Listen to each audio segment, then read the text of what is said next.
Елоквентен и гласен поборник на правдата не само во судница, туку и на улица и во медиуми. Човек кој нема влакна на јазикот и секогаш е критички настроен не само кон политичките елити, туку и кон општеството и општественото. Однесување мој вечерашен гостин, адвокатот Јанаки Митровски, кој пред неколку денови ја објави својата збирка од колумни наречена Разумен сомнеш. Митровски, добре дојде во Трилинг. Добро ве најдов, благодарам на поканата. Разумен сомнеш. Има ли неразумен сомнеш? Се сомневаме ли ние како општество и неразумно понекогаш? Разумен сомнеш е термин кој што се користи во кривичното право, односно за разлика од обвинителот на кој што му е задача да докаже вина, тоа не е задача на одбраната, иако кај нас многу често обратно се поставени работите, па се очекува од одбраната и обвинитиот да докаже дека е невин.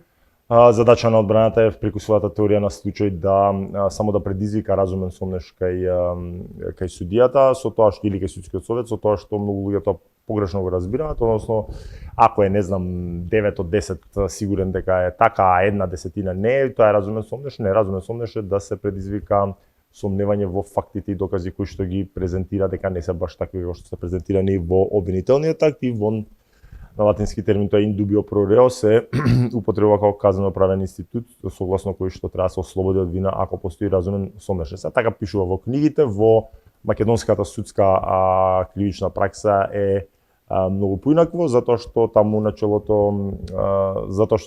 контрадикторноста на постапката подразбира дека од една страна е обвинетиот и одбраната, а од другата страна е обвинителот и судијата. Митровски, ќе цитирам едно мало делче. Не можам да се согласам дека во 2020, кога сите етнички заедници се интегрирани, постои дискриминација, но очигледно националистичките теми се пожелни за нашите политичари, се додека не се освестиме дека нема наши и ваши, леви и десни, туку владеачи и владеани. До тогаш ќе живееме во субвенциониран идиотизам. Ова го читам и ќе поставам прашање во контекст на непотизмот, на кој што можам да кажам дека и на големо сме навикнати во нашето општество. Какви се изгледите дека ќе престанеме да живееме во овој идиотизам, ако знаеме дека и овие субвенции не дека имаат само етничка квота, далеку од тоа, туку и целата колумна се однесува на тоа дека сепак се е преку врски и секогаш е потребно да се знае човек и да се знае човек, а тоа го гледаме секојдневно во медиумите, секој ден протекуваат фотографии, информации, кој чив внук, чив родни, најкој што без пари купува. Таа колумна третира две компоненти националистичкиот пристап во корелација со тоа што го велите, нели секаде ви треба човек. Може би, но и непотизмот, знаете како не сум оптимист, секогаш ги учам своите деца да бидат своји и самите да се изборат и да не чекаат на мене, мене може и утре да ме нема и тука поидувам од мојата животна школа, затоа што јас имав например супер успешен родител, супер успешен адвокат и добро етаблиран, меѓутоа имаше ајде да наречеме комунистички стил на воспитување дека не важи, нема посебни привилегии, што може би ми сметало кога сум бил студент, меѓутоа тоа е многу исправен начин на водење на дете, затоа што не му правите услуга на вашето дете ако постојано го туркате, затоа што еден ден родителот ќе го нема и ќе треба сам да се бори. Во однос на поширокиот контекст на кажаното во колумната се однесува и на оние идиотски квоти кои што се уште се практицираат согласно Охридскиот рамковен договор. Не сум против и факт е дека беа нужност кога се воведоа, затоа што оваа држава сама по себе не сакаше да направи инклузија на останатите етнички заедници и статистиката до 2001. Тоа јасно го говори, но 20 години подоцна сметам дека е доволно и дека има сосема добра инклузија на останатите етнички, на помалите етнички заедници и дека сега веќе се преоѓаат на тоа да продуцира неквалитет, затоа што вие имате состојба да треба да сте само од некоја друга етничка заедница и да добиете предност пред некој друг. Јас конкретно мојата етничка припадност која е влашка нормално, никогаш не сум ја користел за никакви бенефиции, иако сум горд влав и упорно работам мојата култура да пренесам на моите деца. Како што споменав, непотизам и корупција, мешање во судството и во судските работи, независно судство, сите состојби кои што се случуваат во судскиот совет се еден голем проблем за македонското општество. Сакам малку повеќе и на таа тема да поразговараме. Ние сите ги следиме случувањата. Последен пример беше дека струшкиот градоначалник беше ставен на црна листа на State Department-от, на црната листа на САД, но немаше никаква реакција од нашите институции. Потоа следеа уште неколку амбасадорски критики, можам да кажам. Тука беше и холандскиот амбасадор кој искоментира дека ќе се стопи, поточно искоментира дека постои, токму така, не постои независност во судскиот совет, се стопираа пари, а потоа излези австрискиот со еден поличен спор кој што исто така побара смена на суди и обвинители, одземање на лиценци на адвокати и нотари.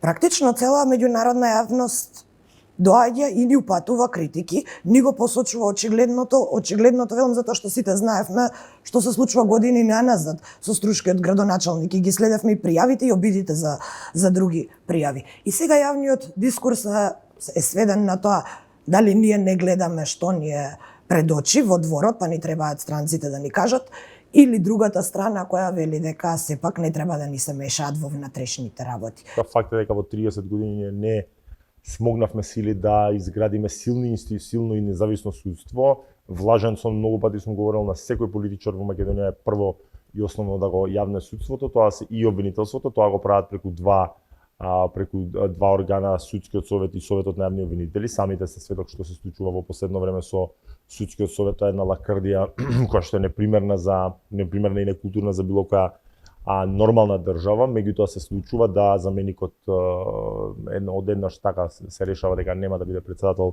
тој што е избран за председател и на таков начин прават пуч дали да заштитат некој или не, тоа е дискутабилно. Инаку затоа сум против во контекст на кажаното од ваша страна, затоа сум против на беспоговорно прифаќање на се што Бугарија бара, затоа што тоа е само еден сегмент и бидете повеќе одубедени дека проблемите кај нас со правосудството ќе дигнат рампа на неколку, ќе дојде до тоа да ни дигнат рампа на патот на Европска унија на неколку европски држави, меѓу кои оние што ги набројавте. Холандскиот амбасадор, знаете како многу ретко се настапува вака без ракавици и со условно речено со шамарање на нашите политичари. Нешто помека беше амбасадорката на САД, меѓутоа австрискиот и холандскиот амбасадор беа доста жестоки во своите критики, па и со финансии, стопирање од страна на холандската амбасада, која што мора да признаеме, да речеме, една од пообјективните и понепристрасна во постапување кон нашата држава, а австрискиот амбасадор,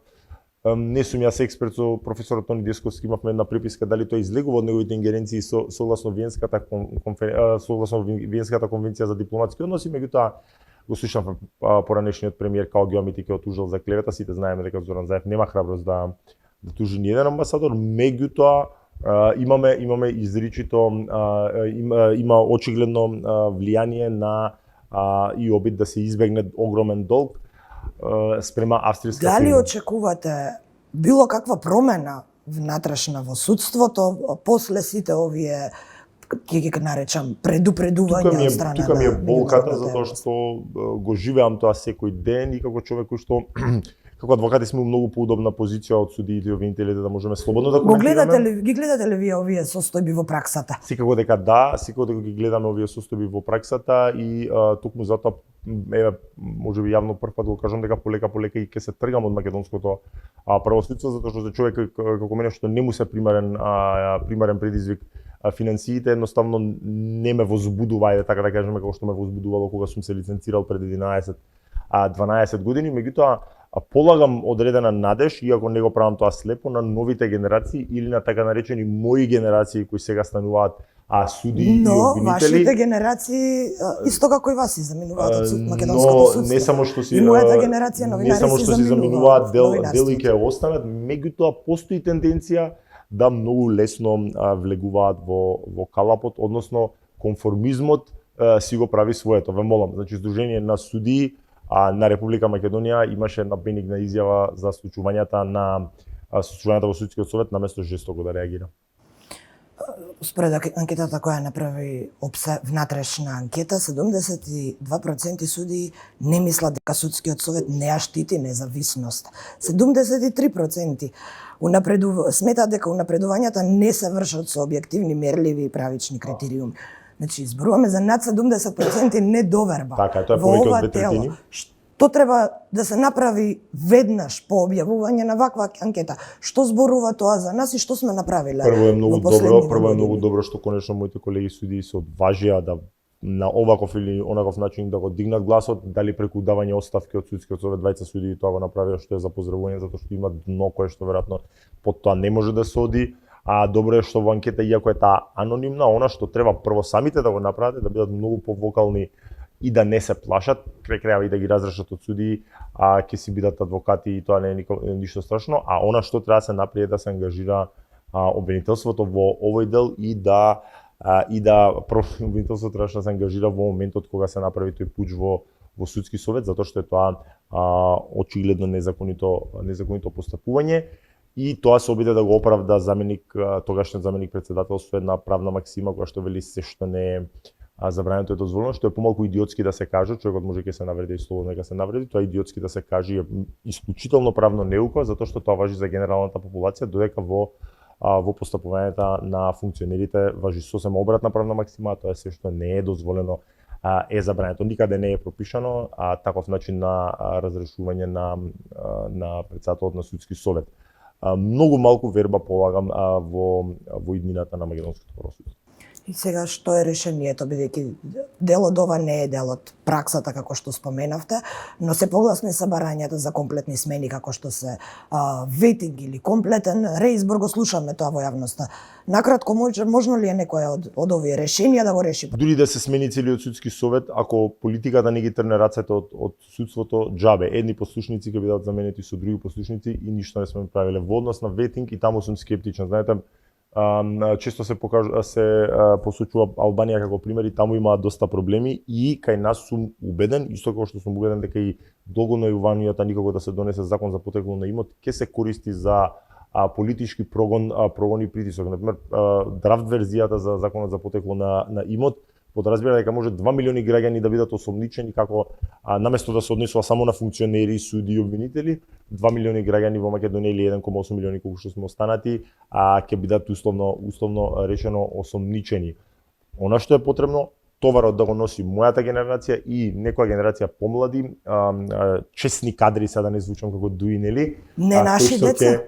Не наши деца кои што ќе го носат товарот и преку 4-5 генерации ќе го прочистат судството, обвинителството, па и адвокатурата од послушници и клатиглавци.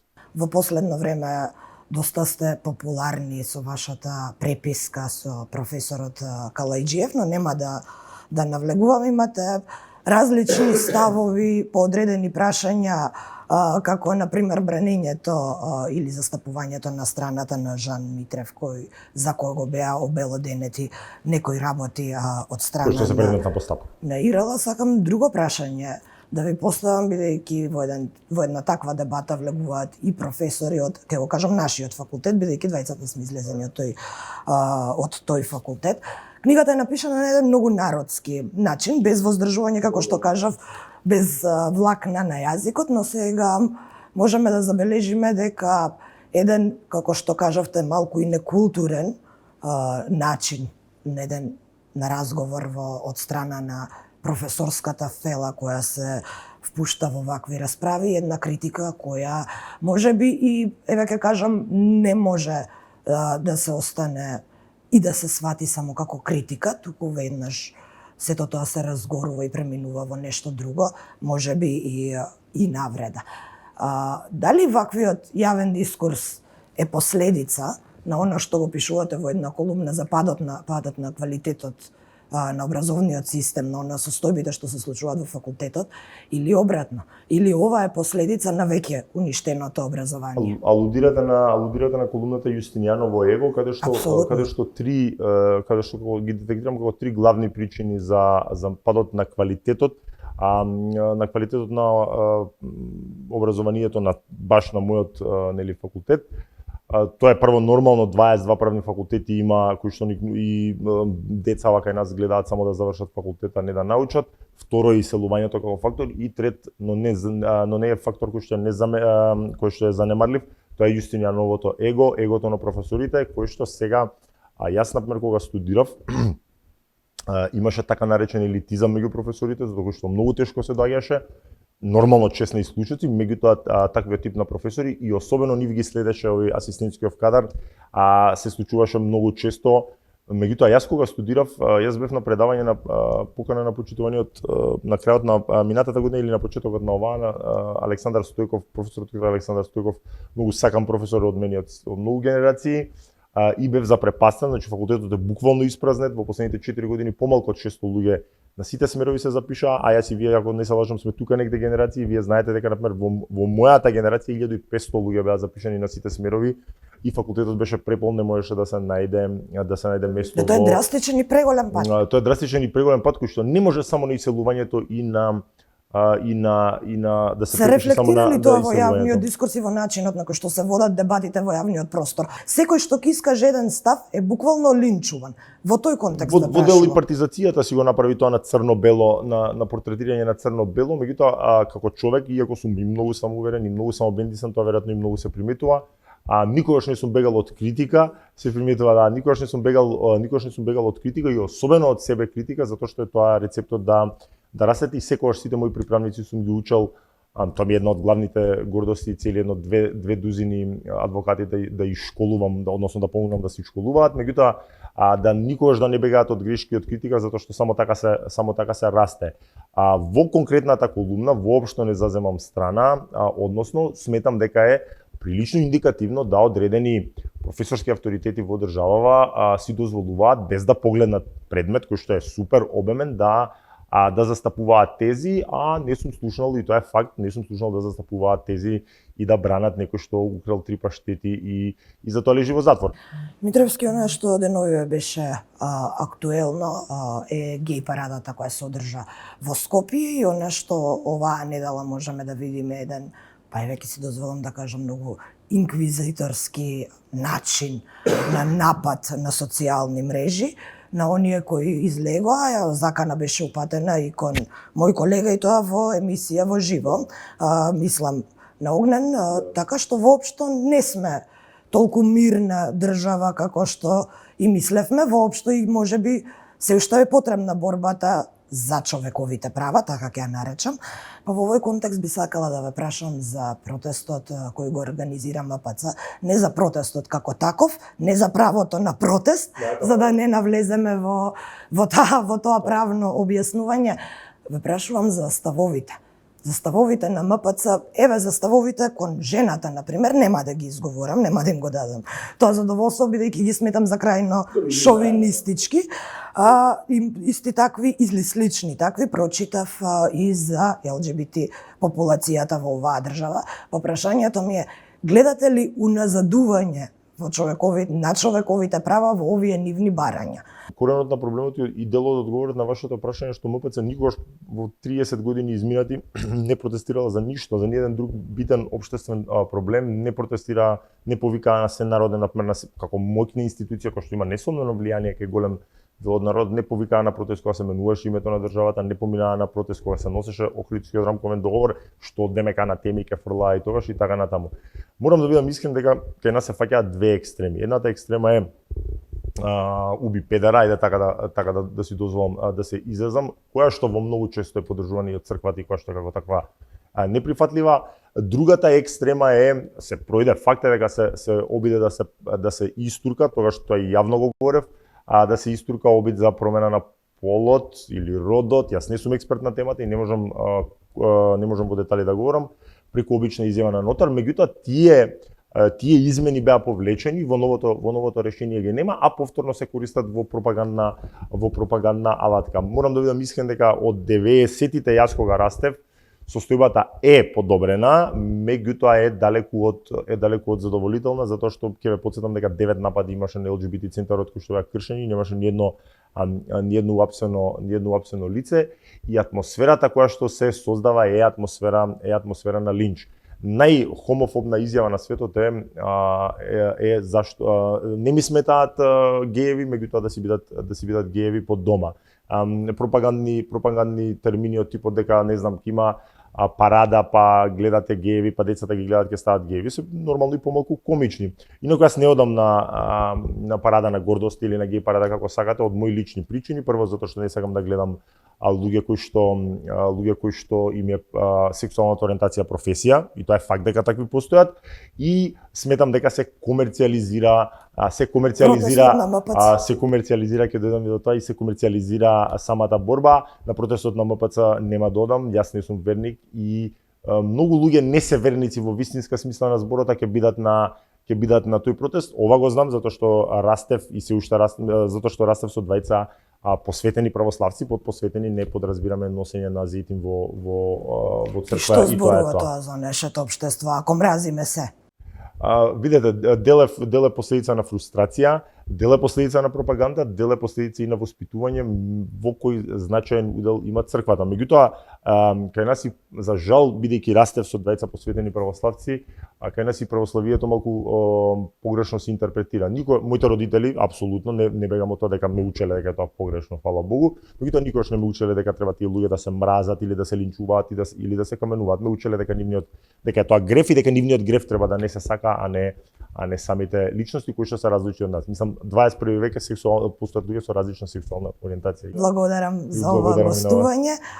Ви посакувам и понатаму многу успеси. Ние ќе продолжиме да ги читаме колумните, како што кажав, на еден многу народски, интересен јазик со кој што може колумна подразбира послободен стил на изразување, да се поистоветат и голем дел од граѓаните. Благодарам за ова гостување. Фала ви.